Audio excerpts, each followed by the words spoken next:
70th BPSC के लिए जितना भी टाइम बचा हुआ है, अभी भी आप थोड़ी सी मेहनत करके, रेगुलर स्टडी करके, सिर्फ और सिर्फ 70th बीपीएससी का एग्जाम ओरिएंटेड जितना एग्जाम निकालने के लिए जरूरी है, उतना मटेरियल, उतना सिलेक्शन मटेरियल पढ़ के प्लस उसके एक्सक्लूसिवली रिकॉर्डेड वीडियोस देख के, तो ये हो गया पूरा पढ़ाई। करीबन 2 घंटे की practice daily, paid quiz plus test series से, और प्लस हम जो पीवाईक्यू कंपाइल करके देते हैं वो, और लास्ट में रिवीजन। ये 3 चीजें करके करीबन 8-9 घंटे अगर आप अभी से भी दे दें तो पीटी आराम से निकल सकता है। सिर्फ और सिर्फ उतना दिया जाएगा जिससे 70th बीपीएससी का पीटी का कट ऑफ निकल जाए, चाहे जैसा पेपर आ जाए, easy, moderate, tough, analytical, conceptual, factual. करना क्या है, पीपीआर फॉर्मूला अपना, ये 6:1 का जो है इसमें हिसाब किताब है। 6 घंटे डेली पढ़ाई करनी है। पढ़ाई किससे किससे करनी है, एससीएस का selection material plus paid group के जो रिकॉर्डेड, एक्सक्लूसिवली रिकॉर्डेड बाकायदा हमने पीपीटी में बना के इस बार पेड ग्रुप के लिए जो है स्पेशली वो दिए हैं। ठीक है, तो पढ़ाई 6 आवर्स, करीबन 2 घंटे की प्रैक्टिस। प्रैक्टिस के लिए क्या क्या रिसोर्सेज है, एससीएस की टेस्ट सीरीज है, एससीएस का पेड क्विज है, और एससीएस के पीवाईक्यू जो कंपाइल्ड वाले हैं, जितना उसमें दिया है बस उतना ही पीवाईक्यू रेलेवेंट है। हम बाकायदा देखिए, जितने भी जैसे सालों के पेपर होते हैं, हम उसमें से जो इररिलेवेंट क्वेश्चन होते हैं, जैसे करंट वगैरह के क्वेश्चन आगे के एग्जामों के लिए रिलेवेंट नहीं होते हैं। ठीक है, कई सारे जो जीके वगैरह के फैक्ट्स बदलते जाते हैं वो भी आगे रिलेवेंट नहीं रहते हैं, तो उनको फिल्टर करके जो आज के लेटेस्ट ट्रेंड पैटर्न पर चल रहे हैं उस हिसाब से पूरी प्रैक्टिस हम करवाते हैं पेड क्विज में, टेस्ट सीरीज में। ठीक है, 1 घंटे का रिवीजन करना पड़ेगा। 9 घंटे अगर आप जो है टाइम दीजिए, सिर्फ ये 3 चीज कर लें, आराम से चाहे जैसा पेपर आ जाए कट ऑफ क्लियर हो सकता है। SCS selection material plus exclusively recorded videos, paid quiz, test series. एक चीज और है कि हम सिलेबस को 3 आयाम पे खत्म करते हैं। पहला आयाम यह है selection material plus exclusive video. ठीक है, जितना 70th बीपीएससी पीटी के कट ऑफ निकालने के लिए जरूरी है वो सब इसमें दे दिया गया है। अलग से कुछ नहीं पढ़ना है।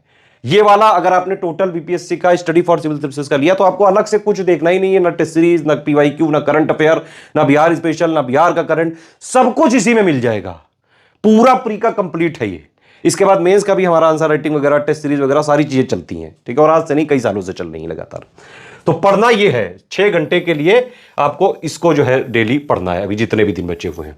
ठीक, तो सिलेबस में plus PYQ plus latest trend pattern के हिसाब से जितना एक्चुअली में जरूरी है पढ़ने के लिए वो हमने इसमें दे दिया। इसके अलावा नहीं जरूरत है। पीवाईक्यू में जो भी फैक्चुअल बीपीएससी स्पेशलाइज जितने भी एग्जाम ओरिएंटेड जितना चीजें जरूरी है वो सब हमने इसमें दे दिया।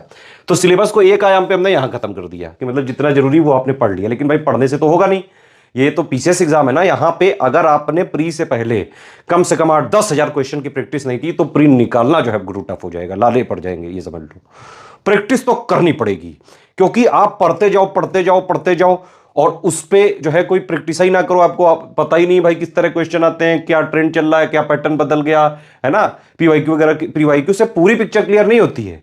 और पीवाईक्यू से ऐसा नहीं है, वो जमाने नहीं रहे कि पीवाईक्यू पढ़ के प्री जो है निकाला हो, पहले होता था, आजकल ऐसा नहीं होता है। यूपीपीएससी आयोग ने भी पूरी तरह से पीवाईक्यू, आप देखिए यूपीपीएससी में 4-5% ज्यादा पीवाईक्यू नहीं आते हैं। बीपीएससी में भी ऐसा ही है, बहुत ज्यादा 5 से 8-10% तक जो है इसमें आ सकते हैं, और वो भी जितना रिलेवेंट है वो हमने ऑलरेडी दे दिया है। तो सिलेबस को एक आयाम पे हमने खत्म किया यहां पे कि पढ़ लो यहां से।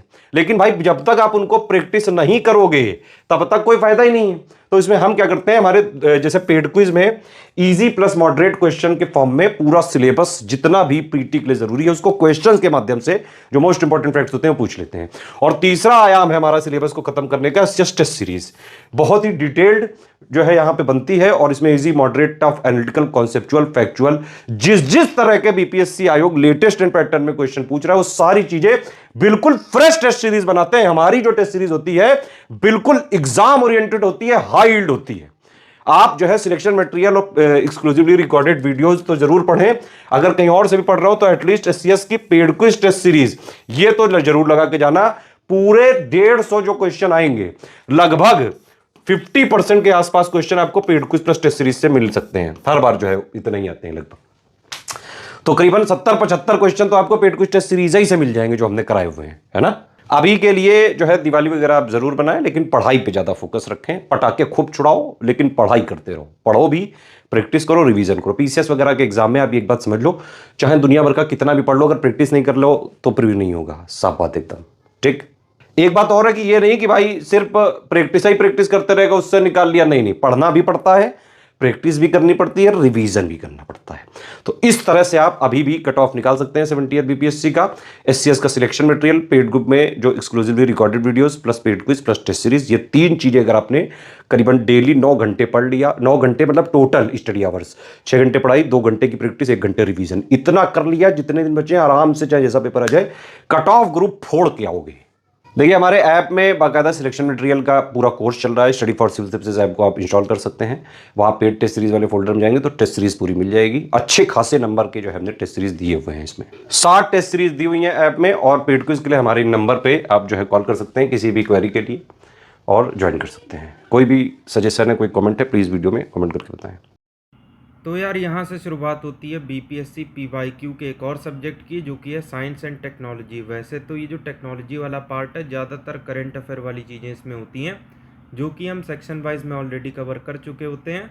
लेकिन इसमें से भी जो स्टैटिक पोर्शन है, उसका जितना भी पॉसिबल एक्सप्लेनेशन है वो सारा यहाँ पे मिल जाएगा। और जिनको भी ये लगता है कि बीपीएससी में साइंस टफ आती है, तो हो सकता है कि ये वीडियो देखने के बाद उनका ओपिनियन बदल जाए। जिनका भी बदले वो ईमानदारी से यहाँ पे कमेंट कर दीजिएगा। और अगर मैंने कहा ईमानदारी, तो रियल ईमानदारी की बात कर रहा हूँ, ये वाली नहीं। तो चलो राजा हरिश्चंद्र के छोटे कज़िन की इजाज़त लेते हैं और शुरू करते हैं। सबसे पहला है कि इनमें से किसकी पीएच वैल्यू एग्जैक्टली 7 होती है। तो पीएच का कंसेप्ट ये है कि 7 होता है बीच में, इसके इस तरफ जाओगे मतलब 8, 9, 10 ऐसे करके 14 तक, क्योंकि 0 से 14 की इसकी रेंज होती है। 0 भी इंक्लूडेड होता है, 14 भी। यहाँ पे जो बीच की वैल्यू होती है ये 7, इसका मतलब है न्यूट्रल। मतलब ये तो ना एसिडिक है ना बेसिक है। इसके पीछे जाओगे 0 से लेकर 6 तक, तो वो सब्सटेंस एसिडिक हो जाएगा। अब इसमें से भी एग्ज़ाम में सवाल पूछता है कि ये pH 2 है, ये 3 है, इसमें से बताओ ज़्यादा एसिडिक कौन सा है। तो जिसका pH जितना कम, वो सब्सटेंस उतना एसिडिक। इसी तरीके से वहाँ पे ये भी कह सकता है कि ये है 11, ये है 10, तो ज़्यादा बेसिक कौन सा है। तो जाहिर सी बात है 11। फिलहाल हम 7 की बात करते हैं। तो जो प्योर वाटर होता है, वैसे क्या आप जानते हैं कि कौन सी जगह का पानी सबसे प्योर होता है। सबसे इम्प्योर तो आप सब जानते हो, गटर का, लेकिन सबसे प्योर होता है रेन वाटर। अब इसमें से लोग कहोगे कि क्या पागल बना रहा है। हमने चुल्लू में रेन वाटर लिया तो उसमें धूल धक्कड़ थी, तो वो जब एटमॉस्फेयर के कांटेक्ट में रेन आती है ना, ट्रोपोस्फियर में, तो धूल धक्कड़ वहाँ से साथ में चली आती है। नहीं, आप खुद सोचो कि कूड़ा का बाड़ा जब एवोपरेशन से ऊपर जा नहीं रहा तो नीचे कैसे आ जाएगा। वो तो जब लिपटेगा कहीं से तब आएगा।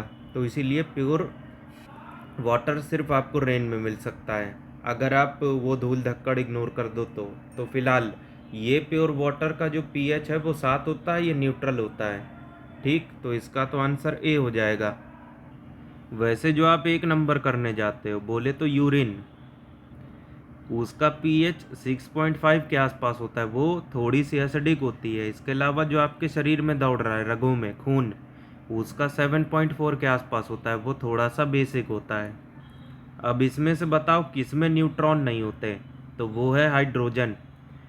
1H1 जो इसका एटम है, इसके आइसोटोप की बात नहीं कर रहा है। 1H2 ड्यूटीरियम, 1H3 ट्रीटियम, हम इसकी बात कर रहे हैं। तो इसमें न्यूट्रॉन आपको मिलेगा नहीं। और इसी वजह से जो हाइड्रोजन है वो दुनिया का सबसे हल्का एलिमेंट होता है और सबसे हल्की गैस भी, और भविष्य का ईंधन भी इसे ही कहा जा रहा है। हालांकि समस्या केवल एक जगह है, इसको स्टोर करने की, क्योंकि इतनी हल्की चीज़ कब कहाँ से रास्ता बना के निकल जाए किसी को मालूम नहीं पड़ने वाला।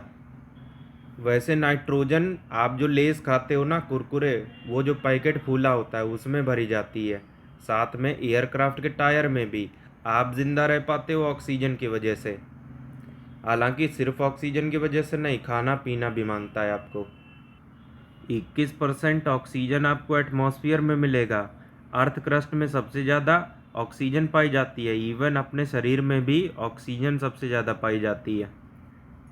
अभी देखो एंगस्ट्रॉम किसकी यूनिट होती है। तो 10⁻⁻10 मीटर का मतलब 1 एंगस्ट्रॉम होता है। वेवलेंथ, जो भी लेंथ या डिस्टेंस वाली चीज़ है वो मीटर से नापी जाती है और उसकी ये छोटी यूनिट है। ये हो गया। बाकी वेलोसिटी मीटर पर second, frequency hertz, energy joule, ये सब आपको याद रखना चाहिए। वैसे अभी कंफ्यूज मत हो, अभी ये जो ई ऑप्शन है ये चला गया है बीपीएससी से, पैटर्न बदल गया। तो जो भी अपडेट होता है बीपीएससी सबसे फास्ट देता है, समझ रहे हो। अगर बीपीएससी आईपीएल के ऑक्शन में भाग ले तो कितने करोड़ में बिकेगा। वैसे ये बात सिर्फ मजाक तक है, आप कमेंट में बता सकते हो चाहो तो, क्योंकि इनकी सर्विस सबसे फास्ट होती है। जब इनको ऑप्शन 5वां देना होता है तब बताते हैं, नहीं देना होता है तब बताते हैं। वैसे कुछ आयोग ऐसे भी हैं जो सोते रहते हैं। चलो खैर आगे बढ़ते हैं चौथे क्वेश्चन की तरफ। फ्रीक्वेंसी किस में नापी जाती है, तो बता चुका हूँ अभी अभी, हर्ट्स में। मीटर पर सेकंड वेलोसिटी बता चुका हूँ। वाट मतलब लगने वाला वाट नहीं, लगने वाला वाट मतलब वही, अगर मैं इस वीडियो को रिकॉर्ड करता रहा तो गले का वाट जरूर लग जाएगा। वैसे वाट पावर की यूनिट होती है। अब रेडियन और एक स्टेरेडियन दोनों के बीच में सिमिलरिटी ये है कि इन दोनों की यूनिट तो होगी, सॉरी ये तो खुद ही किसी ना किसी की यूनिट है, बाकी ये जिसकी भी यूनिट है उनकी डायमेंशन नहीं होती। तो रेडियन होती है प्लेन एंगल की, मतलब इस तरीके से मैंने एंगल बनाया तो ये प्लेन एंगल है। अब जो एस्ट्रोनॉमी में एंगल नापते हो ना सॉलिड ऑब्जेक्ट के बीच में, तो वो सॉलिड एंगल है जिसे कि आप नापते हो स्टेरेडियन में। वरना तुम्हें क्या लगा, एरोप्लेन के एंगल को प्लेन एंगल बोला क्या। अभी यार ये 5वें की बात करते हैं। डीएनए की डिस्कवरी किसने की, तो इन भाई साहब ने की थी जिसका नाम मैं खून से लिख रहा हूँ, अरे नहीं वो रेड पेन से। तो ये देख रहे हो फ्रेडरिक मिशर, इन्होंने की थी। अब कुछ लोग कहोगे कि जेम्स वाटसन और फ्रांसिस क्रिक ने क्या किया था। तो जो डीएनए कैसा दिखता है आज की डेट में, डबल हेलिक्स स्ट्रक्चर होता है ना उसका, तो इसको सबसे पहली बार बताया था कि भाई जो डीएनए फ्रेडरिक भाई साहब खोज चुके हैं वो ऐसा दिखता है। ये कंट्रीब्यूशन था इनका। तो अगर डिस्कवरी का क्रेडिट देना है तो फ्रेडरिक मिशर को दे दो। अब इसी बात पे जो हमारे क्रिकेट फैन हैं, किन 2 क्रिकेटर का नाम आपको याद आता है क्रेडिट के नाम से, कमेंट में बता सकते हो। तो वैसे इसका आंसर ई होना चाहिए। अगर क्वेश्चन में ये पूछा होता कि कौन है जिन्होंने डबल हेलिक्स स्ट्रक्चर बताया था, तब ये होंगे जेम्स वाटसन और फ्रांसिस क्रिक। अब ये जो मेंडल हैं इनको फादर ऑफ जेनेटिक्स कहा जाता है, MENDEL। बाकी जो एक और मेंडल थी अपनी सिंगर, नाम याद हो तो, मुझे नहीं याद है, आप बता सकते हो। जेनेटिक्स में सबसे ज़्यादा कंट्रीब्यूशन ग्रेगर मेंडल का ही था, इन्होंने लॉ ऑफ इनहेरिटेंस भी दिया था। अभी ये जो ट्राइग्लिसराइड है ये क्या होता है, तो ये फैट का एग्जाम्पल होता है। ठीक वैसे कार्बोहाइड्रेट भी कई सारे होते हैं, मोनोसैकेराइड, डाइसैकेराइड, पॉलीसैकेराइड। तो जो सैकेराइड है वो कार्बोहाइड्रेट, जो ग्लिसराइड है वो फैट हो जाएगा। बाकी अगर प्रोटीन की बात चली गई है तो बॉडी बिल्डिंग में सबसे ज़्यादा सहायता यही करता है, प्रोटीन रहेगा तब सेल डिवीज़न सबसे तेज हो पाएगा। और इसके साथ साथ इसको पचाना सबसे कठिन काम होता है। एक एंजाइम पेट में रिलीज होगा तब ये टूटेगा, इसके बाद पैनक्रियास का एंजाइम उसको और ज़्यादा तोड़ेगा, फिर इसके बाद छोटी आंत के अंतिम हिस्से जिसे कि अपन इलियम कहते हैं, वहाँ से भी एक एरेप्सिन नाम का क्या बोल रहा हूँ यार, एंजाइम निकलेगा। मैं बोलने वाला था एग्ज़ाम निकलेगा, वो तो तुम्हारा निकलेगा जब ये वीडियो पूरा देख के आओगे।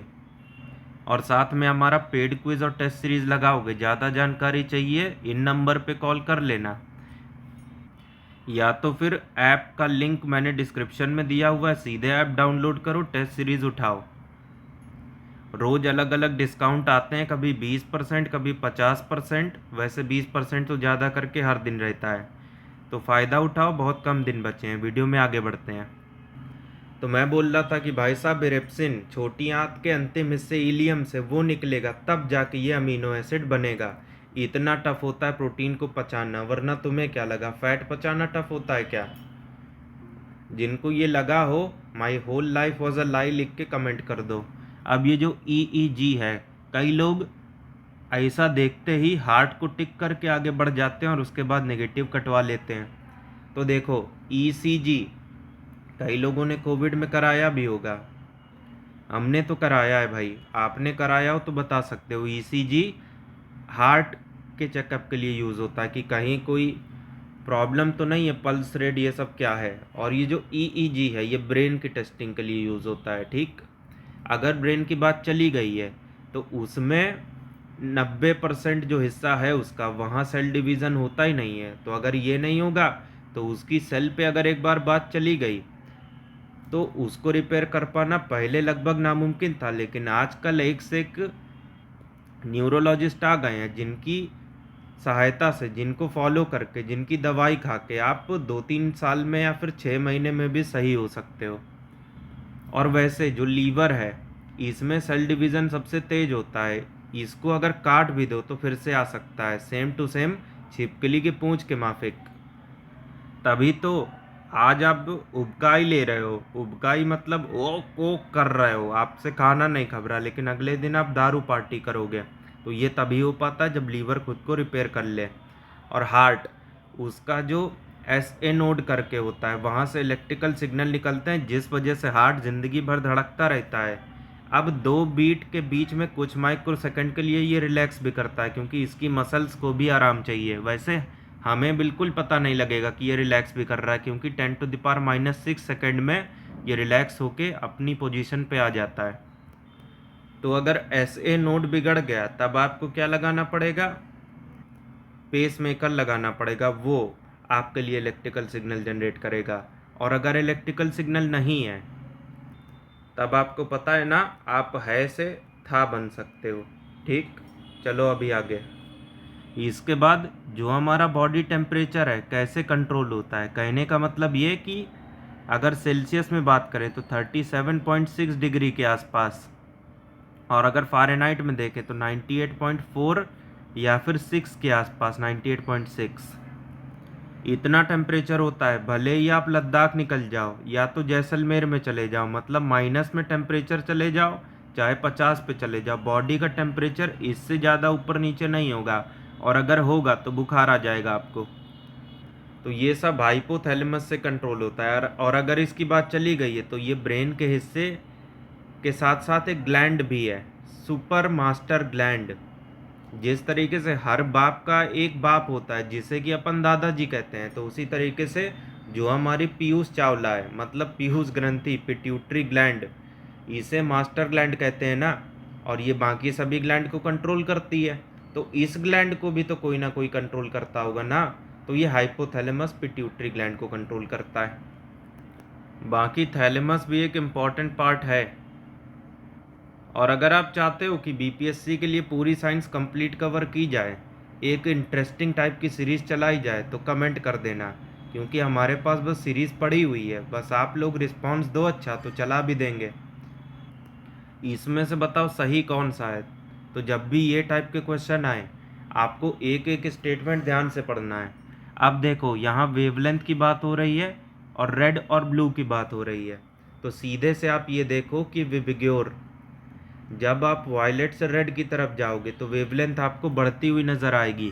तो सबसे कम वेवलेंथ वायलेट की, सबसे ज़्यादा रेड की। फ्रीक्वेंसी में ये केस उल्टा हो जाता है, जैसे जैसे आप V से R की तरफ जाते हो फ्रीक्वेंसी और एनर्जी दोनों ही कम होती चली जाती हैं। तो फ्रीक्वेंसी मैक्सिमम वायलेट और रेड की मिनिमम। फिलहाल वेवलेंथ के ऊपर फोकस करेंगे, रेड की सबसे ज़्यादा होगी, तो यहाँ पे वायलेट की उससे कम होना चाहिए। Wavelength of red is more than violet, ये तो सही है भाई, क्योंकि रेड की वायलेट से क्या सबसे ज़्यादा होती है, ये सही है। बाकी आप वेरीफाई कर सकते हो, रेड की कम कब से होने लगी, सबसे ज़्यादा है तो ये कट गया। इसके बाद वायलेट की वेवलेंथ किसी से भी ज़्यादा क्यों होगी, उसकी सबसे कम होती है, तो ये चला गया। इसके बाद वायलेट की वेवलेंथ, अगेन वही बात आ गई कि किसी से ऊपर नहीं होती, तो येलो क्या चीज़ है। अब इसको कन्वर्ट कर दो फ़ारेनहाइट में, तो सीधा सा फॉर्मूला ये समझो कि C/5 is equal to F-32/9। अब ये जो C है उसकी जगह है 40, ये हो जाएगा 8, 8 निम 72, F-32 इज इक्वल टू 72, तो ये हो जाएगा 104। अब 104 डिग्री है, ये लास्ट में जीरो नहीं है, ए ऑप्शन इसका सही हो जाएगा।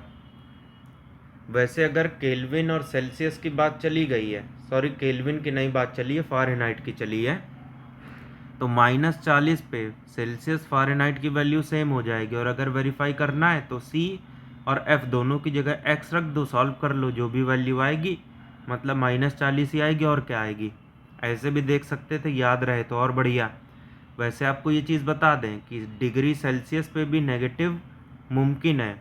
आप देखते ही हो लद्दाख में -5 जाता है, इसके साथ साथ अंटार्कटिका में भी माइनस में जाता है। लेकिन जो केल्विन स्केल है उसमें नेगेटिव वैल्यू एग्जिस्ट नहीं करती, क्योंकि जो ज़ीरो केल्विन है, केल्विन के आगे मैं डिग्री नहीं लगाता क्योंकि वो पढ़ा लिखा नहीं है, तो जो जीरो केल्विन है उसे एब्सोल्यूट टेम्परेचर कहते हैं, क्योंकि इससे नीचे टेम्परेचर पॉसिबल ही नहीं है। मैटर अपनी पोजीशन खो देगा, वो एग्जिस्ट ही नहीं कर पाएगा। अब इसे अगर सेल्सियस में लेके जाना चाहो तो -273। अभी पावर की यूनिट क्या है, तो वही जो मेरे गले का लग रहा है, वाट। वोल्ट किसकी है, पोटेंशियल डिफरेंस की। कूलम्ब किसकी है, चार्ज की। वैसे चार्ज की बात चली गई है, तो ये चार्ज होता क्या है, ये बात किसने बताई थी, बेंजामिन फ्रैंकलिन ने। वैसे BF पढ़ के आपके मन में क्या विचार आता है बता सकते हो, तो बेंजामिन फ्रैंकलिन, इन्होंने पता लगाया था कि चार्ज क्या होता है। अब चार्ज को क्वांटाइज किसने किया था, मतलब इसकी वैल्यू किसने बताई थी, तो मिलिकन ने। जो लोग 12th में मिलिकन एक्सपेरिमेंट पढ़े हो याद कर लो थोड़ा सा। एम्पियर इलेक्ट्रिक करंट को नापते हैं इससे। अब इलेक्ट्रिकल मोटर में क्या होता है, आप प्लग मारते हो, वहाँ से बिजली उसको सप्लाई होती है और वो घूमने लगती है। घूमने का मतलब है मैकेनिकल एनर्जी। साथ ही में जो आपने सप्लाई दी वो इलेक्ट्रिकल एनर्जी, तो इलेक्ट्रिकल चेंज हो रही होती है मैकेनिकल में, C। और जनरेटर में ठीक उल्टा होता है, आप हैंडल से उसको घुमाते हो। जिन्होंने जनरेटर चलाया हो वो बता सकते हैं कि हमने चलाया है। उसके बाद घर की लाइट, पंखे, AC, फ्रिज सब चलने लग जाते हैं, तो ये हो गया इलेक्ट्रिकल एनर्जी। इंसानी शरीर में कितना % पानी होता है, 70%, और इतना ही हमारे दिमाग में भी होता है, A। वैसे क्या आप जानते हैं कि अपने पेट में उतना ही पानी होता है जितना आप पिए होते हो, तो ये 70% पानी स्टोर कहाँ रहता है, तो हमारी सेल में एक ऑर्गेनेल होता है वैक्यूल, उसमें भरा होता है। वरना तुम्हें क्या लगा पेट में होगा क्या।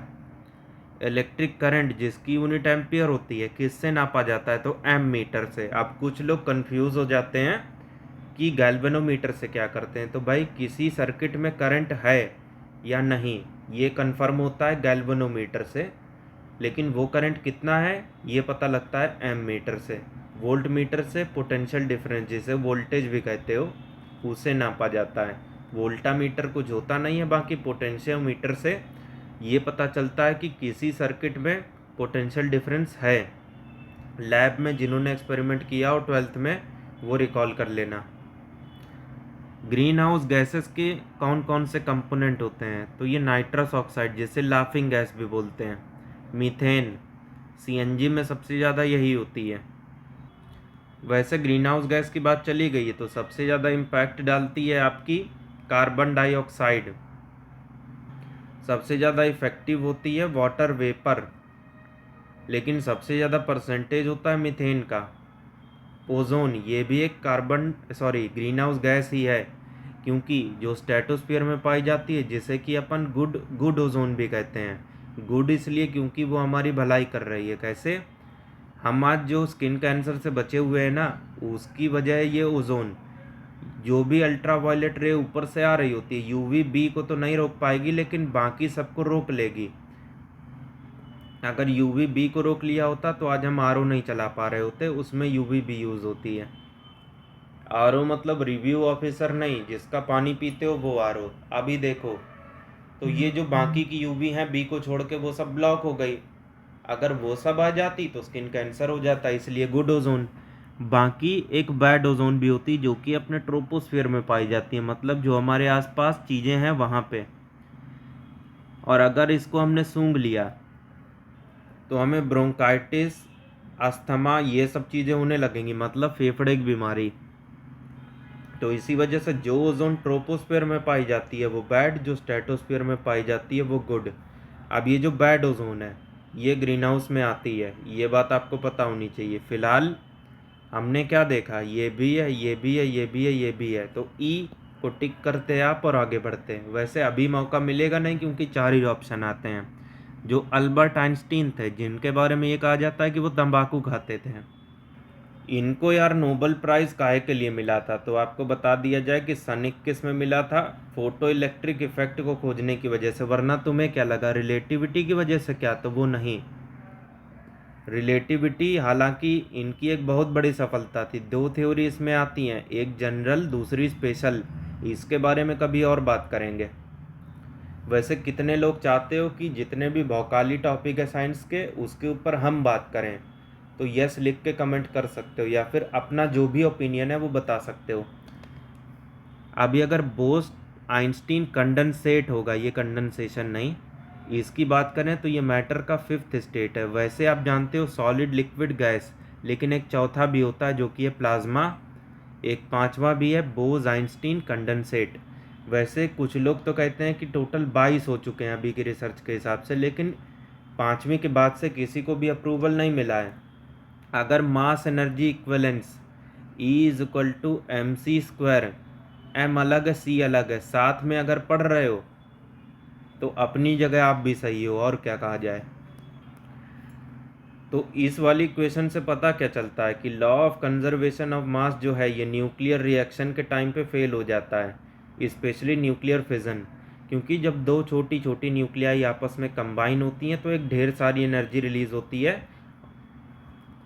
और एक नया न्यूक्लियस बनता है। और जो मास यहाँ था टोटल, मान लो m1 प्लस m2 और यहाँ का कैपिटल M, तो m is not equal to m1 plus m2। तो समझ रहे हो, जो मास यहाँ है वो यहाँ नहीं मिला क्योंकि वो मास एनर्जी में कन्वर्ट हो गया। तो मास डिस्ट्रॉय नहीं हो सकता, ये अवधारणा फेल होती है E is equal to m c square के माध्यम से। कितना मास डिस्ट्रॉय हुआ ये अगर आपको पता है तो कितनी एनर्जी रिलीज हुई ये आप निकाल सकते हो। सी आपको मालूम है 3 × 10⁸ मीटर पर सेकेंड। सेल के पावर हाउस के नाम से किसे जाना जाता है? तो माइटोकॉन्ड्रिया को, क्योंकि वहाँ पर एनर्जी रिलीज होती है। कहाँ से रिलीज होगी? जो भी न्यूट्रिएंट खून में दौड़ रहे हैं वो 38 एटीपी मॉलिक्यूल बनेंगे तो एक ग्लूकोज बनता है, वहाँ पे ये सारा काम होता है। बाकी सेल वॉल सेल्यूलोज की बनी होती है और ये केवल प्लांट सेल में पाई जाती है, एनिमल सेल में नहीं। और अगर मैं कह रहा हूँ एनिमल तो इसमें अपने को भी शामिल कर रहा हूँ और आपको भी, क्योंकि बायो के हिसाब से हम आप भी किस में आते हैं? जानवरों में। अब इसका मतलब ये नहीं कि पी के दारू मैं खेत में चला जाऊँगा घास चरने के लिए, वो सब नहीं, इतना तो होश रहता ही है। अब अगर सेल्यूलोज की बात चली गई है तो सेल्यूलोज किस में आता है? पॉलीसेक्राइड में। और ये एक ऐसा कार्बोहाइड्रेट है जिससे गाय भैंस पचा सकती हैं लेकिन हम आप नहीं, क्योंकि हमारे आपके जो छोटे आंत हैं, छोटी आंत, स्मॉल इंटेस्टाइन, तो वहाँ पे उस टाइप के बैक्टीरिया पाए ही नहीं जाते हैं जो कि इसको डिकम्पोज कर सकें। तो ये सेल वॉल में जो सेल्यूलोज होता है उसे हम नहीं पचा सकते, इसीलिए हम भूसा घास ये सब नहीं खा सकते। बाकी न्यूक्लियस को क्या कहा जाता है? कभी पूछ लेगा। ब्रेन ऑफ द सेल कहा जाता है, सेल का दिमाग। और राइबोसोम प्रोटीन सिंथेसिस होता है यहाँ पे, तो protein synthesis site of the cell किसे कहा जाता है? राइबोसोम को। ये छोटे छोटे दाने होते हैं जो कि एंडोप्लाज्मिक रेक्टिकुलम से अटैच होते हैं। और ER क्या कहता है? जिस तरीके से हमारे शरीर में कंकाल होता है वैसे सेल के कंकाल को ER कहते हैं। इसका अलग अलग साइज होता है, 70S 80S।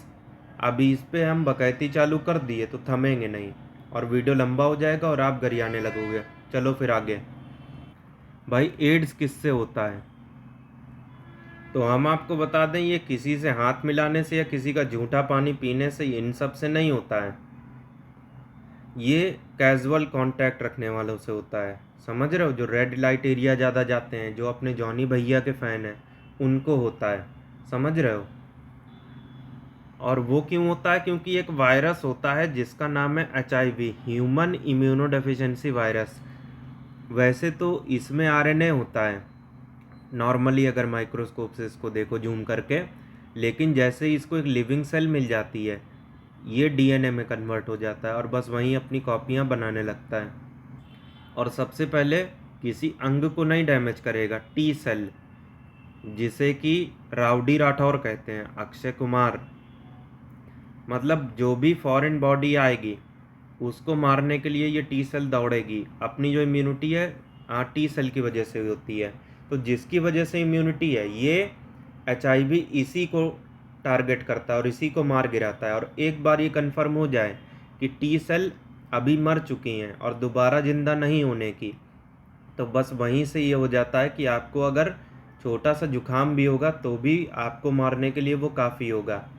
और इस चक्कर में सबसे पहले किडनी खराब होगी, लीवर खराब होगा, उसके बाद दिमाग तक बात आएगी और आप है से था बन जाओगे। जब भी कोई एड्स से मरता था उसकी रिपोर्ट में एक ही आता था। वैसे कौन सी रिपोर्ट बनती है? UDR, unnatural death report. ठीक, तो उसमें ये आता है कि मल्टीपल ऑर्गन फेलियर की वजह से डेथ हुई। तो समझ रहे हो, जो हमने बताया वो सही है कि किडनी डैमेज होगी वगैरह वगैरह। तो अभी मेन बात पे आते हैं, वायरस की वजह से ये होता है। और ये वायरस ऐसा नहीं हवा में तैरता है, ये तभी आपकी बॉडी में आएगा जब या तो आप जॉनी भैया के फ़ैन हो, या तो आप इस तरीके के इंसान हो कि अगले ने इस ब्लेड से अपनी दाढ़ी बनाई तो आप भी उसी ब्लेड से भाईचारे में बना ले रहे हो, जो कि गलत है। या तो फिर 90 की लापरवाही की वजह से होता है। जो आपका बार्बर है उसने किसी ऐसे आदमी की दाढ़ी बनाई जिसके अंदर HIV है और वो ब्लेड उसने रिप्लेस नहीं किया, आपकी भी दाढ़ी बना दी, तो कन्फर्म HIV आपकी बॉडी में एंट्री मारेगा। उसी तरीके से अगर आप खून चढ़वा रहे हो किसी ऐसे बंदे से जो कि HIV वाला है या हेपेटाइटिस वाला है, हेपेटाइटिस B, तो ये दोनों वायरस उसी ब्लड ट्रांसफ्यूज़न की मदद से आपके शरीर में एंट्री मारेंगे। इसीलिए जब भी खून चढ़ाया जाता है ना, तो सबसे पहले HIV और उसके बाद हेपेटाइटिस B चेक किया जाता है कि कहीं उसके ये तो नहीं है। नहीं पता लगा जान बचाने जा रहे थे और उस बीमारी से बाद में मरते कमजोरी से, इससे पहले मर जाओगे। तो चलो अभी अगले क्वेश्चन की तरफ। ह्यूमिडिटी, नमी कैसे नापते हैं इसको? हाइग्रोमीटर से। अब ये जो हाइड्रोमीटर है इससे ये नापा जाता है कि कोई भी लिक्विड कितना गाढ़ा है कितना नहीं, मतलब उसकी रिलेटिव डेंसिटी, ये हाइड्रोमीटर। बाकी जो हाइग्रोमीटर है उससे ह्यूमिडिटी। पायरोमीटर से हाई टेम्परेचर नापते हैं 500 डिग्री से ऊपर का। लैक्टोमीटर से आप दूध वाले भैया कितने ईमानदार हैं इस बात का पता लगाते हो कि दूध में कितना पानी मिला रहे हैं। लैक्टोमीटर अगर डूब गया तो पानी ज़्यादा, तैर गया तो दूध प्योर है। प्रेशर की यूनिट क्या है? वैसे तो पास्कल होती है जिनके नाम पे एक लॉ भी है, लेकिन अगर फॉर्मूले के हिसाब से जाओगे, फोर्स पर यूनिट एरिया, किसी गिवन एरिया में कितना फोर्स, तो ये न्यूटन, ये मीटर स्क्वायर, तो न्यूटन पर मीटर स्क्वायर न्यूटन होती है फोर्स की। जो ड्राई सेल होती है ना, जो आपकी घड़ी में लगती है या तो फिर FM में, वॉकमैन में 90s में जो आता था, उसमें इलेक्ट्रोलाइट के तौर पे क्या यूज़ होता है? तो या तो अमोनियम क्लोराइड यूज़ होगा या तो जिंक क्लोराइड। अभी ये जो जिंक है इसके आगे क्लोराइड नहीं है तो ये चला जाएगा, ये टिक हो जाएगा। बाकी ये जो सल्फ्यूरिक एसिड होता है ये भी कार बैटरी हो या ई रिक्शा की नहीं, वो तो लिथियम आयन बैटरी होती है, ट्रैक्टर हो या बस हो, इन सब की बैटरी में यूज़ होता है। डायनामो बोले तो इलेक्ट्रिक जनरेटर, क्या करते थे उसमें? घुमाते थे तो मैकेनिकल एनर्जी क्या मिलती थी? बिजली। तो मैकेनिकल से इलेक्ट्रिकल। भाई जो सूर्य कुमार यादव है, अरे यार आसमान मतलब आकाश, यानी कि तो मैं नीला काहे दिखता हूँ? ये स्कैटरिंग की वजह से होता है। अब मैं ही क्यों? जो आपके आसपास समुद्र है अगर हो तो, नहीं तो स्विमिंग पूल। अब इनके पानी वैसे तो नीले नहीं दिखते। अब ये मत समझना कि कोई भी चीज़ जो नीली है वो नीली स्कैटरिंग की वजह से होगी, नहीं। मार्केट से जो ब्लू कलर का एशियन पेंट का डिब्बा लाओगे वो तो ब्लू है ही है, उसमें कोई डाउट नहीं, लेकिन स्विमिंग पूल का पानी ब्लू नहीं है। यकीन नहीं आता तो एक लोटा से उसको निकाल लेना और वापस जाके चेक करना कहीं और, आप ये देखोगे वो कलरलेस हो गया, लेकिन उस पूल के अंदर वो ब्लू दिख रहा है। ऐसा क्यों? स्कैटरिंग की वजह से, क्योंकि आसमान था नीला। अब आसमान भी क्यों नीला है? स्कैटरिंग की वजह से। क्योंकि विबग्योर में जिसकी वेवलेंथ जितनी कम होगी वो उतना ज़्यादा स्कैटर करेगा। ये नियम किसने दिया था? तो रेलिक भाई साहब ने। इस वाले लॉ के हिसाब से जिसकी वेवलेंथ जितनी कम वो कलर उतना ज़्यादा स्कैटर करेगा। तो देख रहे हो जो छोटी वेवलेंथ है वो ज़्यादा स्कैटर करेगी इस वजह से। माइक्रोन 10⁻⁻6 मीटर होता है ये, और mm 10⁻⁻3। और हमें ये पता है कि 10⁻⁻3 को 1000 से डिवाइड करोगे तब ये 10⁻⁻6 बनेगा, तो 1000/1 mm। अब इसके बाद सुपर कंडक्टिविटी। देखो वैसे तो हमको ये पता है कि कोई भी कंडक्टर है, मतलब बस का नहीं, कोई भी लोहा है या फिर कोई मेटल है जिससे इलेक्ट्रिक करंट पास हो सकता है तो उसे कंडक्टर कहते हैं साइंस में। उसका अगर टेम्परेचर बढ़ाते जाओगे तो इलेक्ट्रॉन को रास्ता कम मिलेगा वहाँ से गुजरने का, और अगर ऐसा होगा तो करंट कम फ्लो होगा, रेजिस्टेंस जनरेट हो जाएगा। तो ऐसा क्यों ना किया जाए कि इसको इतना ज़्यादा ठंडा कर दो कि गर्म होने की कोई गुंजाइश ही ना बचे, तो इलेक्ट्रॉन उसमें धड़ाधड़ फ्लो करेंगे, कोई रेजिस्टेंस उत्पन्न होगा नहीं। तो ऐसा टेम्परेचर जिसे कि क्रिटिकल टेम्परेचर कहते हैं, वहाँ तक अगर उसको ठंडा कर दो तो रेजिस्टेंस जीरो हो जाएगा और इलेक्ट्रॉन बना बन फ्लो करेंगे। और वैसे एक प्रॉपर्टी होती है जिसे कहते हैं परमिएबिलिटी, मतलब ऐसी एबिलिटी जो जितनी ज़्यादा होगी इलेक्ट्रॉन उतनी आसानी से उस कंडक्टर में फ़्लो करेंगे। तो हमने क्या देखा कि करंट जीरो रेजिस्टेंस के फ्लो हो रहा है, मतलब वो इन्फानाइट है, तो इसका मतलब परमिएबिलिटी भी इन्फानाइट है। साल में होते हैं 365 या 66 दिन, किसमें? पृथ्वी में। लेकिन इसी एक साल में हमारी पृथ्वी के 200 साल के आसपास होते थे प्लूटो में, और इसी वजह से 2006 में इसको प्लैनेट की कैटेगरी से बाहर करके ड्वार्फ प्लैनेट में ले आया गया था। तो सबसे लंबा होता है प्लूटो में। जो हमारा रेन ड्रॉप होता है, मतलब बारिश की बूंद, वो स्फेरिकल शेप की क्यों होती है क्रिकेट की बॉल की माफिक? सरफेस टेंशन की वजह से। अब ऐसा नहीं कि सरफेस पे कोई टेंशन आ गया, क्योंकि सरफेस के पास दिमाग तो रहेगा नहीं, तो टेंशन काहे की? तो देखो ऐसा होता है कि जितने भी लिक्विड होते हैं इंक्लूडिंग वाटर, उस पे एक खिंचाव बल लगता है जिसे टेंशन कहते हैं, और जिस भी एरिया में ये खिंचाव बल लगेगा उसको सिकोड़ के रख देगा, मतलब उसके एरिया को मिनिमम कर देगा। तो जिस खिंचाव बल की वजह से जो सबसे ऊपर की सरफेस होती है उसका एरिया मिनिमम हो जाए उसे सरफेस टेंशन कहते हैं। और इसके एक नहीं दसियों एग्जाम्पल अपने को डेली लाइफ में देखने के लिए मिलते हैं। तो चलो कौन कौन से वो एग्जाम्पल हैं अभी समझते हैं। अभी क्या आप बता सकते हैं कि ये अपने बाल को सुखा कह रही हैं? ऐसा नहीं हो सकता था कि बाल को गीले रहने देती। तो देखो जब इनके बाल गीले थे तो उसमें पानी था जो कि लिक्विड है, और लिक्विड की टेंडेंसी होती है उसमें खिंचाव बल लगता है जो कि इस एरिया को मिनिमम कर देता है, और इस एरिया को मिनिमम करने के चक्कर में बाल को भी आपस में चिपका देता है। तो इनके बाल जब तक लहराएंगे नहीं तो मॉडलिंग में मज़ा नहीं आएगी, और बाल तभी लहराएंगे जब पानी एकदम सूख जाएगा। यही वजह है कि जो हमारी लड़कियां या जो लेडीज़ लोग होती हैं वो बाल को सुखा के रखती हैं। अब सवाल ये उठता है कि लड़के लोग इसको कैसे रिलेट करोगे? तो जो आप शेविंग ब्रश इस्तेमाल करते हो ना, तो कुछ टाइम बाद देखते हो कि जब उसमें पानी रहता है तो वो आपस में चिपका रहता है। ऐसा क्यों? उसकी भी वजह सेम वही यही वाली है कि उसमें जब पानी भरा रहेगा तो एरिया मिनिमम करने के चक्कर में बाल को भी चिपका देगा रेज़र वाले। जैसे कोई पेंट ब्रश है, उसको जब हवा में रखोगे बिना पेंट या पानी में डुबाए तब वो अच्छे खासे उसके बाल अलग अलग होंगे, लेकिन जैसे ही पानी या पेंट में डालोगे बाल आपस में चिपक जाएंगे, क्योंकि जैसे ही उसमें जाएगा पानी बालों में, तो पानी लिक्विड है उसमें खिंचाव बल लग रहा होगा जिसकी वजह से एरिया मिनिमम हो जाएगा और बालों को भी आपस में चिपका लेगा। बात चाहे मच्छर के पानी में ना डूबने की हो या फिर गर्म खाना में स्वादिष्ट क्यों लगता है ये वाली हो, हर एक चीज़ का एग्जाम्पल है सरफेस टेंशन। इसके साथ साथ जब हल्का सा बल लगा के आप पानी के ऊपर सिक्का तैराओगे तैर जाएगा, अचानक से रखोगे डूब जाएगा। और सेम यही कहानी ब्लेड के साथ भी होगी और इस सुई के साथ भी। किसी रूम में आप फ्रिज खोल के रख देते हो तो तुम्हें क्या लगता है कि उस फ्रिज की ठंडक उस रूम में चली जाएगी क्या? तो ऐसा नहीं होगा। जितनी गर्मी पहले थी उससे और ज़्यादा गर्मी हो जाएगी।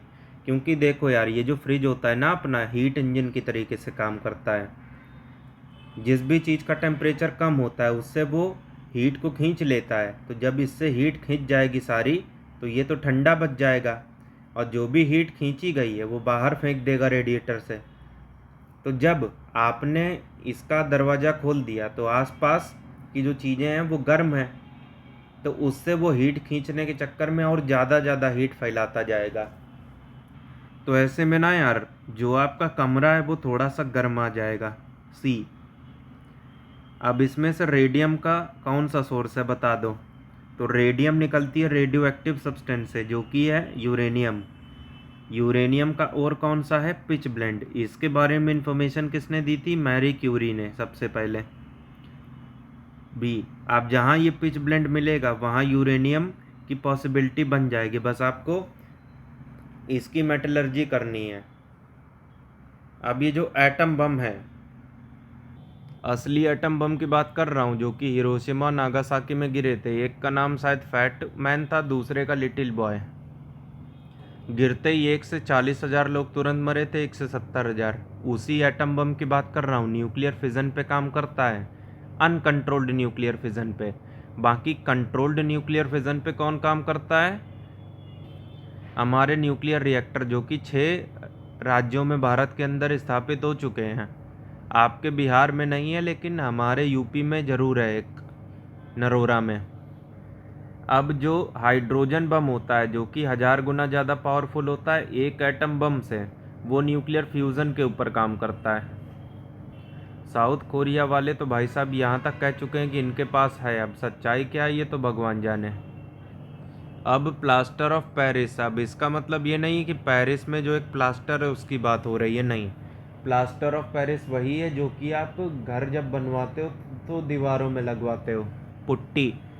और वहीं जब आपका एक्सीडेंट हो जाता है तो जो प्लास्टर चढ़ता है उसी के बारे में बात हो रही है। ये होता है CaSO4 डॉट हाफ H2O। अब 2 को उधर भेज दोगे तो 2CaSO4 डॉट H2O ऐसा लिख जाएगा। बाकी एक चीज़ और होती है, CaSO4 डॉट 2H2O। इसे जिप्सम कहते हैं। इसी जिप्सम को 140 डिग्री सेल्सियस पे गर्म करो तो ये तैयार होता है प्लास्टर ऑफ पेरिस। नींबू हमें खट्टा क्यों लगता है? क्योंकि उसमें सिट्रिक एसिड होता है। बाकी जो टार्टरिक एसिड है ये इमली में होता है। और इसी टार्टरिक एसिड की सहायता से आप क्या बना सकते हो? Baking powder. जो आपका बेकिंग सोडा होता है ना, NaHCO3, सोडियम हाइड्रोजन कार्बोनेट या बाइकार्बोनेट, इसमें अगर आप टार्टरिक एसिड मिलाओगे तो बेकिंग पाउडर बन जाएगा। बाकी एसिटिक एसिड किस में होता है? सिरका में, विनेगर में। हाइड्रोक्लोरिक एसिड किस में होता है? हमारे पेट में।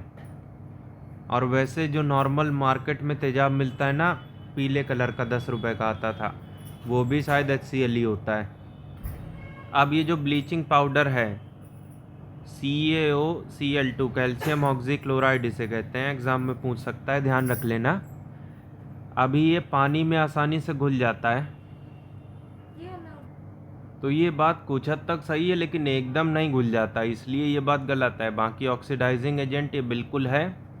और जब भी ये नॉर्मल सा जो एसिड है जिसमें पानी मिला हुआ है उससे रिएक्ट करेगा तो क्लोरीन रिलीज़ करेगा, साथ ही में पानी से रिएक्ट करेगा तो भी क्लोरीन ही रिलीज़ करेगा।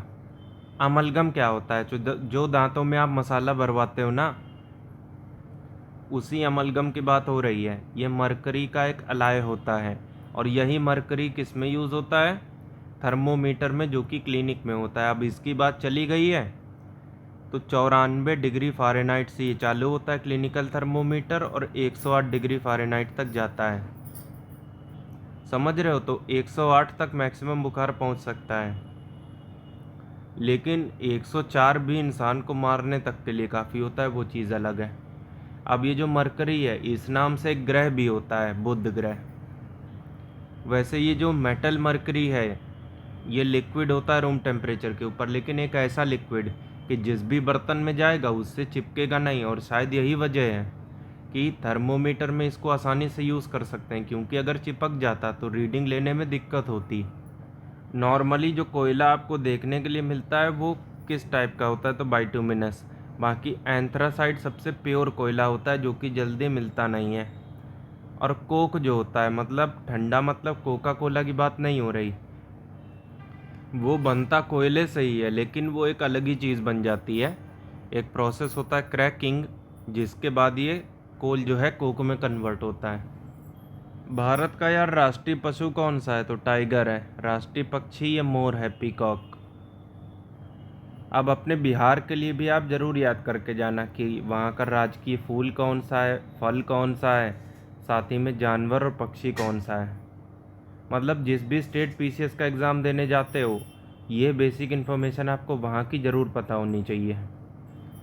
इसमें से ठंडे रक्त का जानवर कौन सा है, तो ठंडे रक्त का ये मतलब ये नहीं कि खून की जगह बर्फीला ठंडा ठंडा खून दौड़ रहा है। देखो होता क्या है कि जैसा कि हमने अभी बात की थोड़ी देर पहले, कि अपना जो बॉडी टेम्परेचर है इतनी रेंज में होता है। अब भले ही आप लद्दाख निकल जाओ, चाहे अंटार्कटिका आर्कटिक रीजन चले जाओ, या फिर जैसलमेर में घूम लो, बाहर कितना भी टेम्परेचर हो, अपना हाइपोथैलेमस उसको इस पे बनाए रखने का काम करता है। तो जिनके साथ ऐसा होता है वो वार्म ब्लडेड में आते हैं। बाकी जो ऐसे होते हैं कि बाहर अगर माइनस में है तो उनके बॉडी का टेम्परेचर भी उतना पहुंच जाएगा। बाहर अगर 50 डिग्री है तो वहाँ उनका उतना ही पहुँच जाएगा। ये होते हैं कोल्ड ब्लडेड, जिसका सबसे बेस्ट एग्जांपल होता है मछली।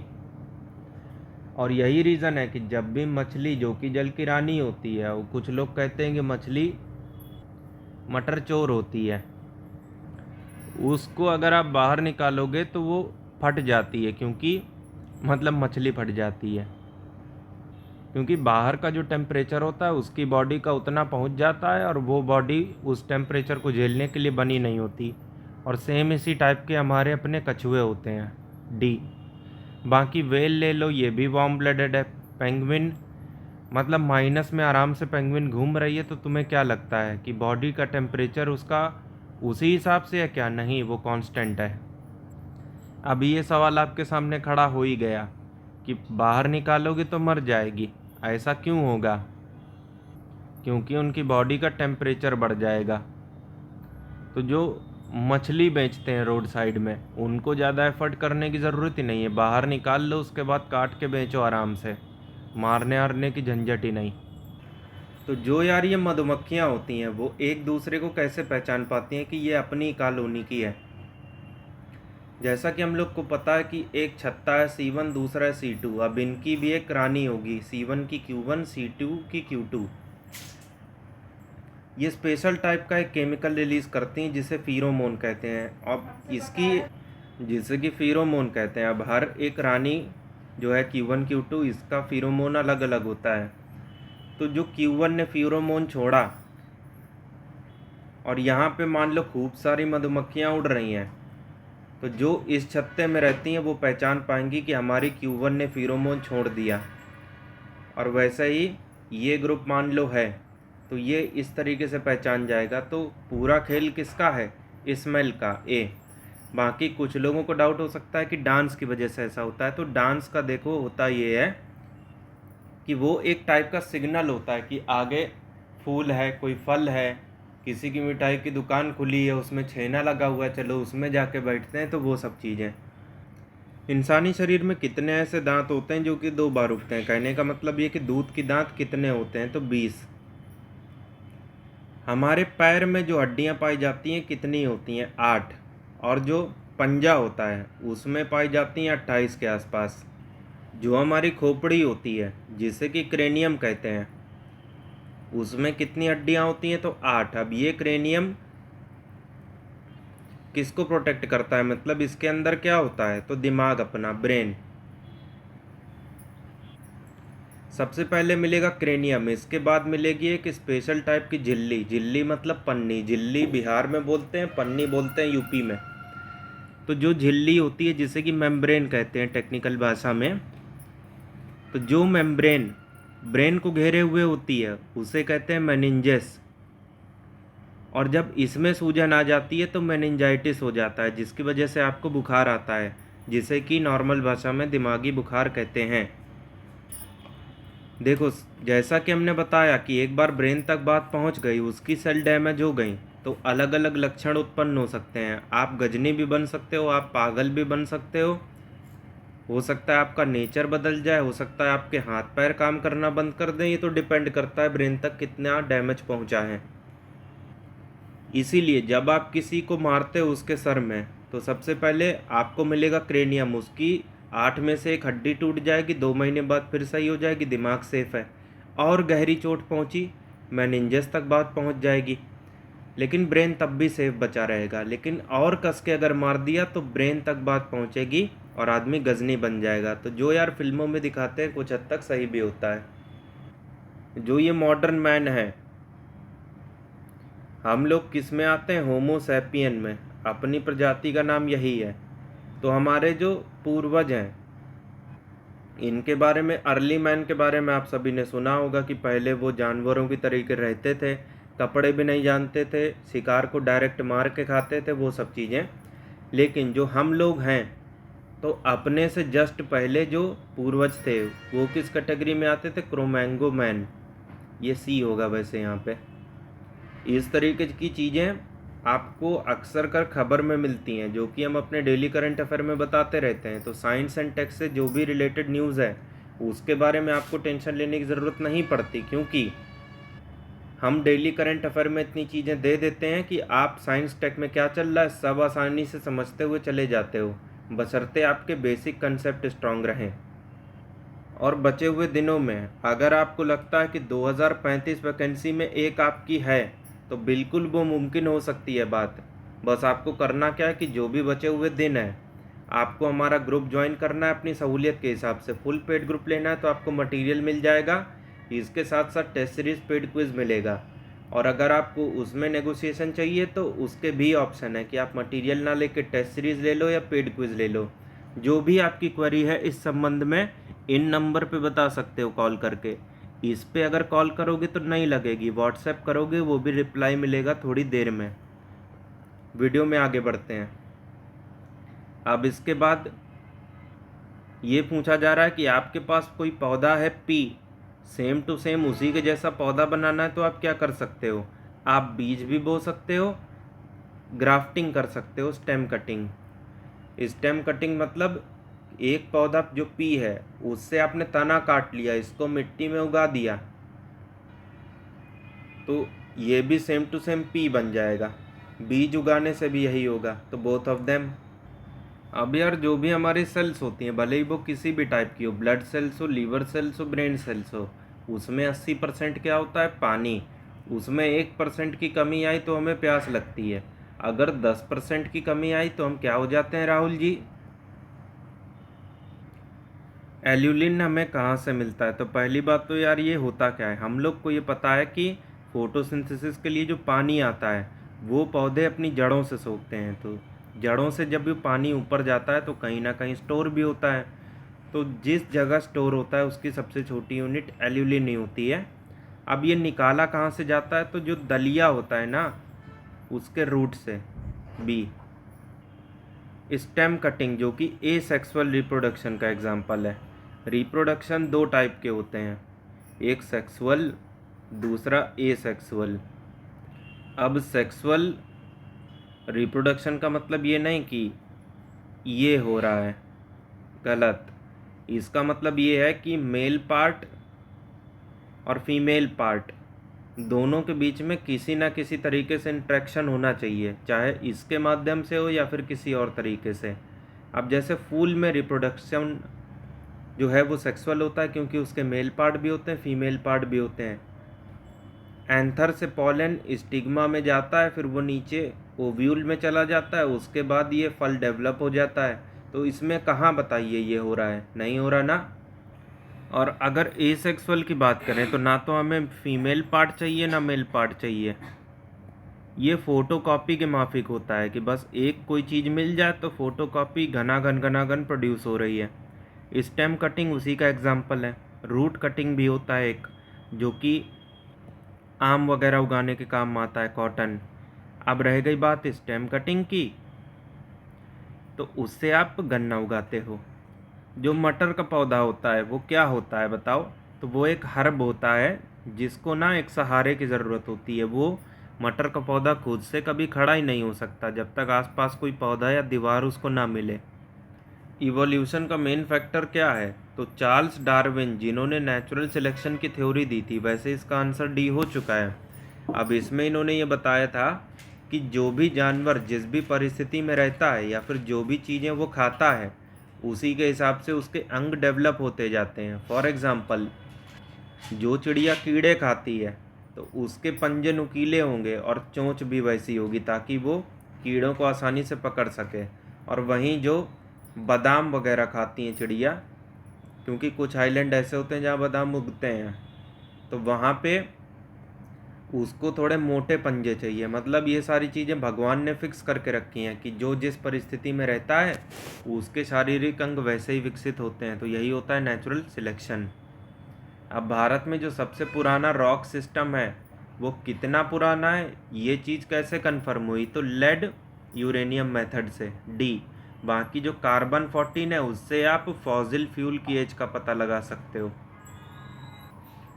बाकी पोटेशियम आर्गन मेथड से आप क्या कर सकते हो? अर्थ की एज का पता लगा सकते हो।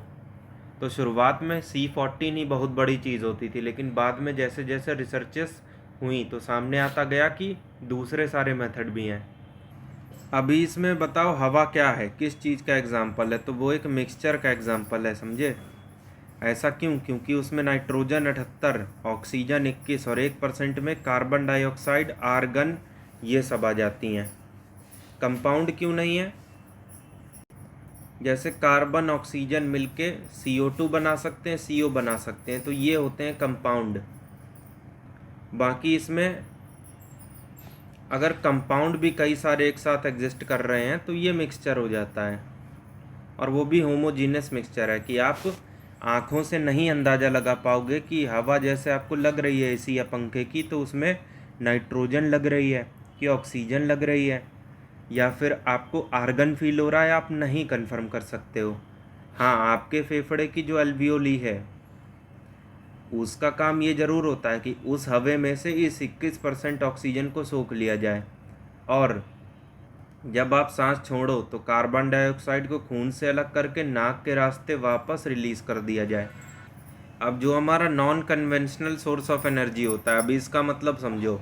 आप पेट्रोल और डीजल बहुत पुराने टाइम से यूज़ कर रहे हो, तो ये तो आपकी परंपरा में है उसको यूज़ करना, लेकिन सोलर एनर्जी, टाइडल एनर्जी, ये सब आजकल चली है, पहले इनके बारे में लगभग कोई जानता भी नहीं था। तो ये तो हो गया नॉन कन्वेंशनल। इसे अल्टरनेट भी कहते हैं, क्योंकि जो बिजली आप नॉर्मल बिजली से चलाते हो वो आप सोलर एनर्जी से बना सकते हो, तो इसीलिए उसका एक विकल्प है, तभी अल्टरनेट नाम पड़ा। सबसे ज़्यादा बड़ा भंडार कहाँ पे है? सूरज में है, सोलर एनर्जी में। क्यों? क्योंकि लेटेस्ट एस्टिमेट के हिसाब से अभी 1.3 अरब साल सूरज और ज़िंदा रहने वाला है, जो कि अपनी लाइफ से बहुत ज़्यादा है। बिजली का बिल जो कैलकुलेट होता है वो किसकी हेल्प से होता है? Kilowatt hour. आप किलोवाट को 1000 से डिवाइड कर दो तो वाट आ जाएगा, बाकी टाइम निकाला जाता है घंटे में, तो घंटे को अगर इग्नोर कर दें तो बचेगा केवल वाट, ओनली 1। लाफिंग गैस क्या होती है? Nitrous oxide, N2O, D. इसमें से यार बताओ सबसे हैवीएस्ट मेटल कौन सा है? तो ये है यूरेनियम, लेकिन आज की डेट में इससे भी हैवी एक मिल चुका है, ओस्मियम। बाकी सबसे लाइटेस्ट कौन सा है? सबसे हल्का, हाइड्रोजन, इसके बारे में हम बता चुके हैं। बाकी मेटल में सबसे लाइटेस्ट कौन सा है? लिथियम। और ओवरऑल चाहे मेटल नॉन मेटल दोनों मिला दो, ओस्मियम ही मिलेगा। वाटर की जो परमानेंट हार्डनेस है, अभी हार्डनेस का मतलब ये नहीं है कि हमें वो कड़ा कड़ा सा लगेगा। हार्डनेस ऐसे डिसाइड होती है कि मान लो आपने उस पानी में साबुन मिलाया, तो अगर झाग बनता है तो वाटर हार्ड नहीं है, नहीं बनता तो हार्ड है। अब कुछ हार्डनेस ऐसी होती है जो समय के साथ चली जाती है, थोड़ा सा प्रयास करके उसमें बाद में साबुन जो है झाग बनाने लगता है, लेकिन कुछ पानी ऐसा होता है जिसमें ये भी चीज़ मुमकिन नहीं है। अब इसके लिए अलग अलग मेथड होते हैं, जियोलाइट वगैरह, वो आप यूज़ कर सकते हो। बाकी सवाल ये उठता है कि ये परमानेंट हार्डनेस आखिर आई तो आई कैसे, क्योंकि कैल्शियम और मैग्नीशियम के जो क्लोराइड आयन है या सल्फेट आयन है Cl माइनस या SO4 2 माइनस, ये सब चीज़ें अगर रिलीज़ हो गई हैं पानी में तो वो ऐसा हार्ड होगा कि वो दोबारा सॉफ्ट हो नहीं पाएगा खुद से। यूनिवर्सल डोनर, ये तो O है, बहुत सावधानी से किया करो ये सब। बाकी यूनिवर्सल एक्सेप्टर है AB। अब सवाल ये उठता है कि AB पॉजिटिव नेगेटिव भी होता है, O पॉजिटिव नेगेटिव भी होता है, इसमें से कैसे डिसाइड करोगे कि अब यूनिवर्सल डोनर कौन है और एक्सेप्टर कौन है। तो एक ट्रिक आपको बताता हूँ, याद कर लो हमेशा के लिए।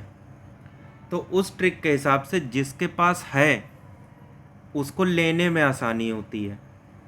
भाई जिसके पास धन दौलत अथाह है वो 1.5 करोड़ की गाड़ी भी खरीद लेगा, तो कुछ भी लेने में उसको आसानी होगी। तो साइंस के हिसाब से है का मतलब पॉजिटिव, नहीं है का मतलब नेगेटिव। तो हमने क्या देखा कि यूनिवर्सल एक्सेप्टर कौन है, AB। और अपनी ट्रिक के हिसाब से लेने में आसानी किसको होती है, जिसके पास होता है, तो AB पॉजिटिव, यूनिवर्सल एक्सेप्टर। अब डोनर की ट्रिक जान लो। वैसे दोनों ट्रिक याद करने की ज़रूरत नहीं है, एक से भी काम चल सकता है।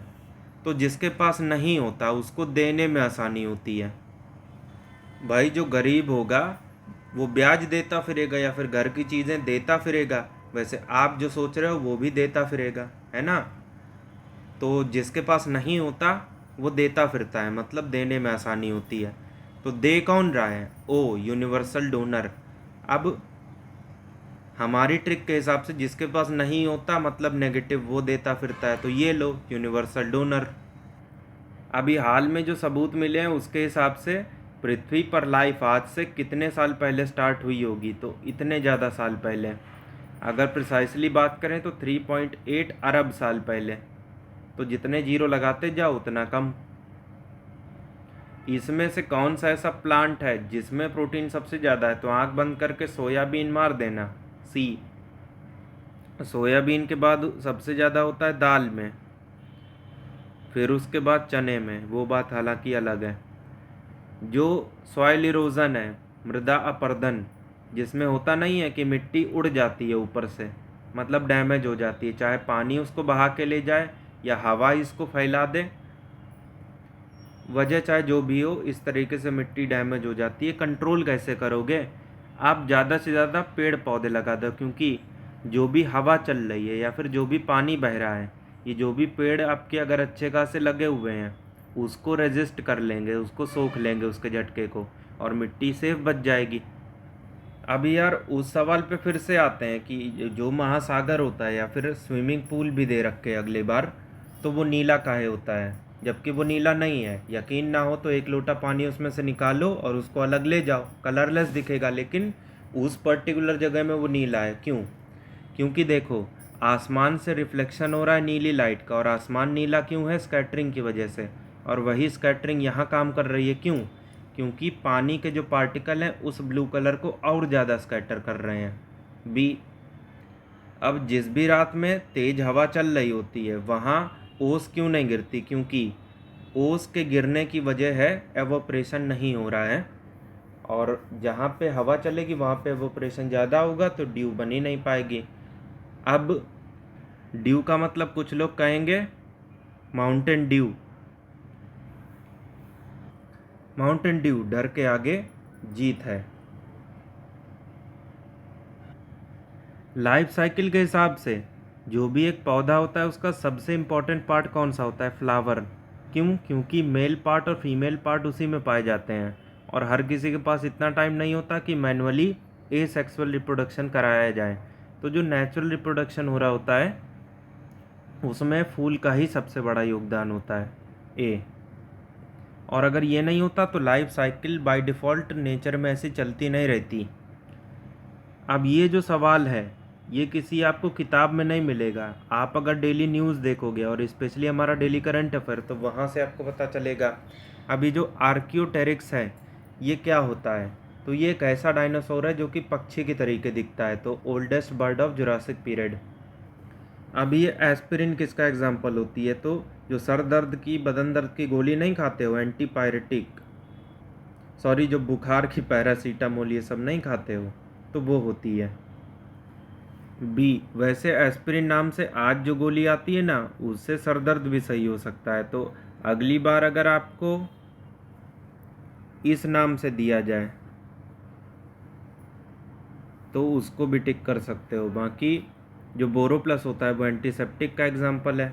इसके साथ साथ जो एंटीबायोटिक होती है पेनिसिलिन उसका एग्जाम्पल है। दुनिया के सबसे पहले जो एंटीबायोटिक बनी थी, अलेक्जेंडर फ्लेमिंग ने पेनिसिलिन बनाई थी। हुआ ये था कि उस टाइम पे वो एक एक्सपेरिमेंट कर रहे थे कुछ माइक्रो ऑर्गेनिज्म को लेके। उन्होंने ये पाया कि उनमें से कुछ ऐसे भी निकले जो एक स्पेशल टाइप का केमिकल रिलीज़ कर रहे थे, और उस केमिकल की वजह से उसके आजू बाजू के जो माइक्रो ऑर्गेनिज्म थे, बैक्टीरिया, वो सब मारे जा रहे थे।